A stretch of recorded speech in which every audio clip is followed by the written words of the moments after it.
Bonjour et bienvenue sur votre chaîne d'information Sahel Info. Si vous êtes nouveau, n'oubliez surtout pas de vous abonner pour ne plus rien manquer sur l'actualité au Sahel, car l'information vous donne accès au monde.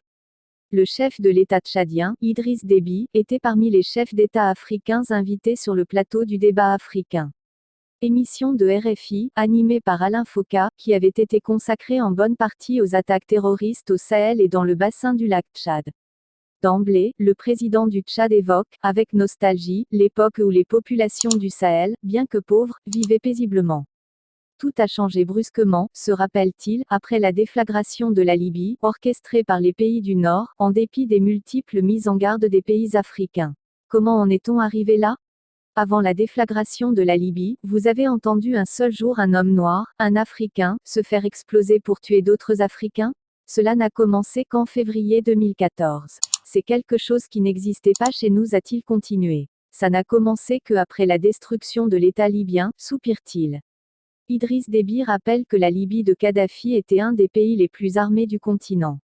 Toutes ces armes ont été dispersées au sud du Sahara, dans les pays du Sahel. Aujourd'hui, c'est à partir de la Libye que les terroristes de Boko Haram reçoivent leur formation. C'est à partir de ce pays meurtri que ce groupe terroriste reçoit des renforts en armes, constate-t-il. Le trafic de la drogue et des êtres humains n'existait pas avant la déflagration de la Libye. Nos pays étaient en paix, même si des citoyens mécontents de tel ou tel pays pouvaient se livrer à des activités violentes. Avant la mort de Kadhafi, il n'y avait pas de gens qui quittaient la Libye, à leur risque et péril, pour aller en Europe. 500 000 jeunes Africains travaillaient dans ce pays, se souvient-il.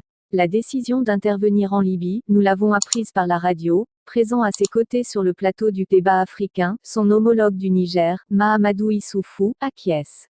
Il décrit le triste spectacle offert aujourd'hui par le Sahel et le bassin du lac Tchad.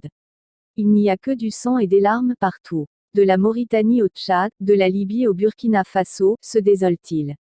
Il y a des décisions qui sont prises sans nous. La décision d'intervenir en Libye, nous l'avons apprise par la radio. Aujourd'hui, c'est nous qui en subissons les conséquences. Bien sûr que des menaces terroristes existaient déjà à l'époque en Algérie et dans le nord du Mali. Bien sûr qu'il y avait une présence d'organisations criminelles de trafic de drogue dans tout le Sahel.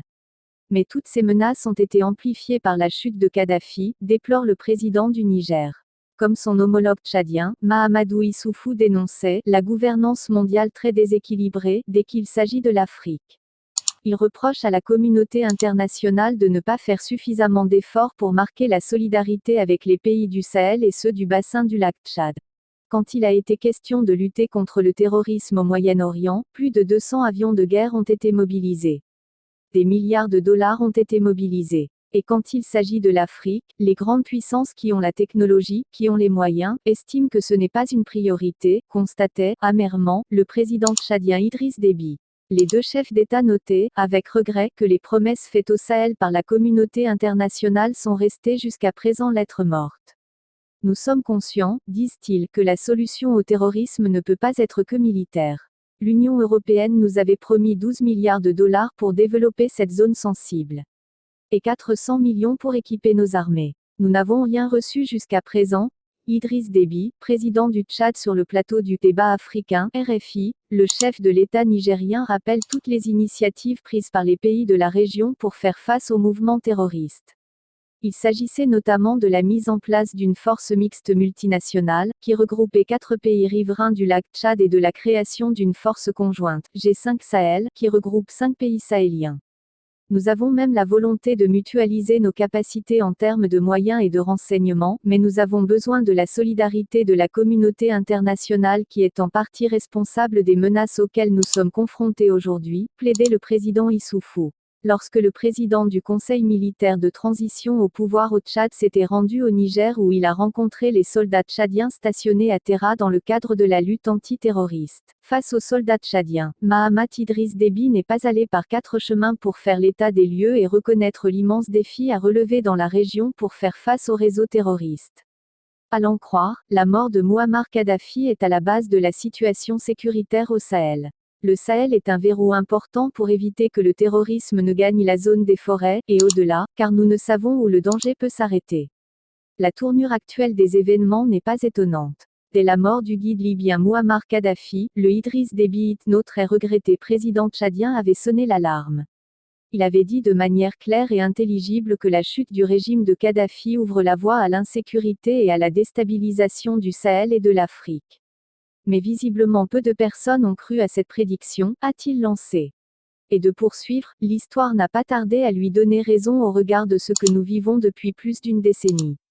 C'est bien la crise libyenne qui a été le facteur déclencheur de la déstabilisation généralisée du Sahel. Le sud de la Libye est, depuis 2011, un lieu de refuge aux djihadistes de tous bords, a asséné le fils du maréchal. Mahamat Idriss Déby Itno estime que toute la communauté internationale doit maintenant se mobiliser dans un ultime élan pour faire face à la grave situation sécuritaire dans le Sahel marquée par l'expansion du terrorisme, le crime organisé et les multiples trafics illicites. À ce moment, le Tchad, qui venait de prendre la présidence tournante du G5 Sahel, mettra tout en œuvre pour tenir ses engagements face à cette lutte contre le terrorisme, a-t-il assuré, ajoutant que face à la menace de péril, il s'agit d'une question de survie.